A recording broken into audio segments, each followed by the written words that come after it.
RTI Live News. Ask for right.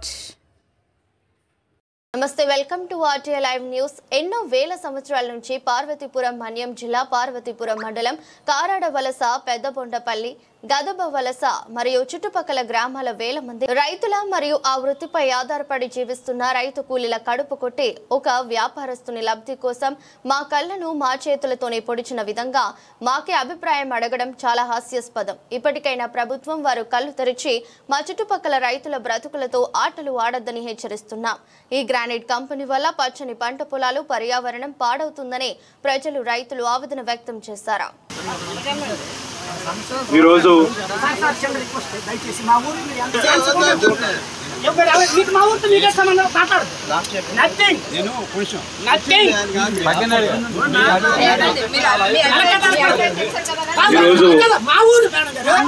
పర్యావరణానికి సంబంధించి ఏర్పాటు చేసిన సభలో గతంలో జేటీ రామారావు అండి.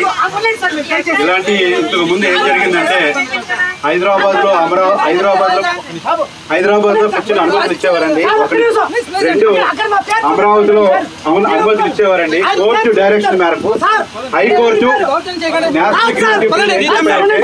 అక్కడ గ్రామ సభ ఏర్పాటు చేసి గ్రామస్తులు, రైతులు ఏమనుకుంటున్నారో మాకు పంపించండి అని అన్నారు.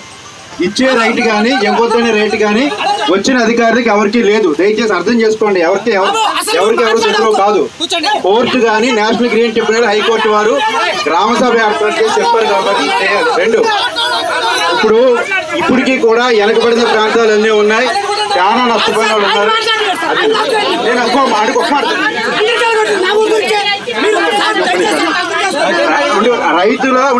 రైతుల గ్రామస్తుల అభిప్రాయం తర్వాతే ముందుకెళ్ళాలి తప్ప అందరికీ స్క్రీనింగ్ కమిటీ చూస్తారు.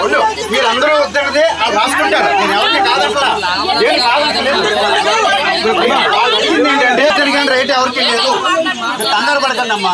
అందరూ మీరు అలా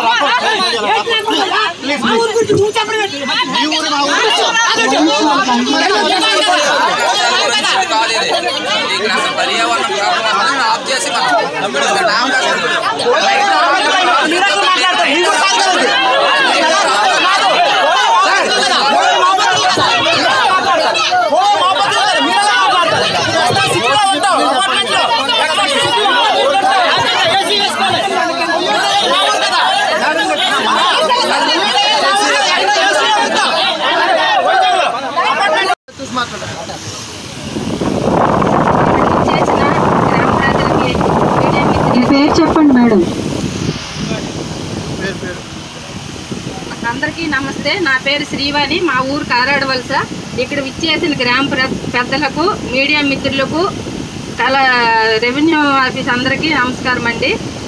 అంటే ఇప్పుడు మేడం, ఈ కోరి వస్తే మాకు వాటరు అవన్నీ అవుతాయి అని చెప్తున్నాం, కానీ ఇప్పుడు ఉన్నాయని మేము చెప్పట్లేదు. తర్వాత ఇంకొకటి ఏంటంటే ఇక్కడ 75% గొర్రెలు, ఆవులు కాసుకొని మేము బతుకుతాము. మాకు కూలి తప్ప మరి వేరే ఆప్షన్ లేదు.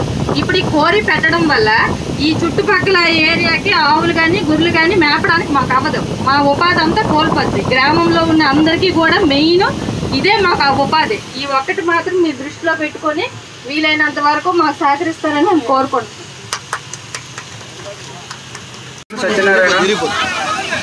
ఈ సభకు ఇచ్చేసిన పెద్దలందరికీ నమస్కారం. సార్, మా కొండను ఆనుకొని ఎన్నో వందల ఎకరాల భూములు ఉన్నాయి. ఎంతోమంది కుటుంబాలు ఉన్నారు. కొండను ఆనుకొని మా భూములు ఉన్నాయి కాబట్టి రేపు పొద్దున్న ఈ గ్రానైట్ అనేది తయారు చేస్తే ఆ పంటతో ఆ భూములతో పరిస్థితి ఏంటో మాకు ఒకసారి చెప్పండి మేడం. మేము అడుగుతున్నది అదే మేడం. ఇప్పుడు ఆ కొండలను ఆనుకొని ప్రతి మొత్తం ఉన్నాయి మేడం. కొండను అనుకరించి ఉన్న అందరూ జిరాయితీ భూములే. వాటికి మా పరిస్థితి ఏంటి మేడం? ఇప్పుడు రేపు పొద్దున్న ఎవరి పనులు చేస్తారు, చేసేటప్పుడు ఏది పడకుండా ఏది జరగదు మేడం. దానికి మాకు మీరు భరోసా ఏమని కల్పిస్తారని అడుగుతున్నాం మేడం. ఇప్పుడు ఎంతమంది కుటుంబాలు ఆ భూముల మీద ఆధారపడి ఉన్నాయి మేడం. మేము ఇక్కడంతా సామాన్యమైన కుటుంబాలే. ఎవరికి ఎకరా 2 ఎకరా ఉండేవాళ్ళే. అందరూ దాని మీద ఆధారపడి ఉన్నారు. దానికి మీరు ఏ సమాధానం చెప్తే ఇంతవరకు కనీసం పెట్టారని మాకు ఇంటిమేషన్ కానీ కనీసం అందరినీ కూడబెట్టి ఇది ఇలా చేస్తాం లేదా ఇలా చేయాలి దీనికి ఎంత ఇస్తామని కానీ అందుకోసమే ఇప్పుడు పెట్టామండి ప్రజాభిప్రాయ సేకరణ ఇక్కడ. అది దానికి శాంక్షన్ ఏమీ కాలేదు. అభిప్రాయాలు ఇప్పుడు సేకరిస్తున్నాము. మీ అభిప్రాయాలు అన్ని మేము రికార్డ్ చేసి పంపిస్తాం. గవర్నమెంట్ డెసిషన్ తీసుకుంటాం. అంటే దానికి సర్టెన్ గైడ్ లైన్స్ ఉంటాయండి. మీ గ్రామం ఎంత దూరంలో ఉందో చూసి దాని ప్రకారం ఇస్తారండి. ఇది ఏ ఒక్క డెసిషన్ కాదండి. పెదబొండపల్లి గదవలస మా 3 ఊళ్ళు వచ్చాం. వచ్చేసిన తర్వాత కొత్తూరు బంద ఆయకట్టు 100 గజాల అడుగులు చెరువు ఉంది. ఆ చెరువు నీరు దానికి వెళ్తుంది. బంద నీరు, కోరి నీరు. ఆ బంద ఏటో అవుద్ది, ఆ పొలం ఏటో అవుద్ది. పొలం కొప్పలాడిపోద్ది, వరి పండదు. మేము ఈరోజు ఈ పొడిగి మీద దాన్ని తడిసిపోతే ఎండేసుకుంటున్నాం. దానికి దిక్కు లేదు. మినసని పండితే అక్కడే మట్టించుతున్నాం. దానికి దిక్కు లేదు.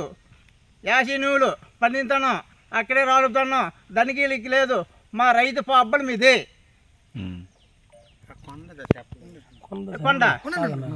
కొండ పేరు బోడిమెట్ట, పెదబొండపల్లి, ఇచ్చికారడ వలస, గదవలస.